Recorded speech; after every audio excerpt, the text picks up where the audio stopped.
into consideration. During mania, a manic episode may take on a number of different philosophical ideology, like solipsism or animism, implement a spirit and a soul into tangible or intangible, organic or inorganic, animate and inanimate. Or they might take a panentheism,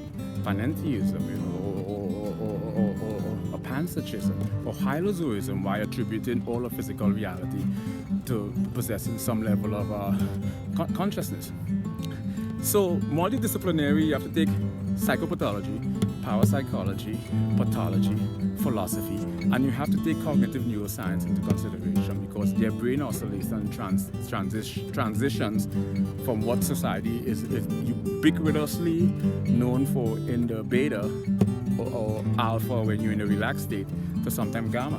So there's a transition that is induced, and bipolar is prevalent for that when manic is induced. So I have to take psychopathology, parapsychology, because you have to take stuff like precognition, premonition, clairvoyance, lucid dream. A number of different parapsychological phenomena are augmented, modified, and alterated.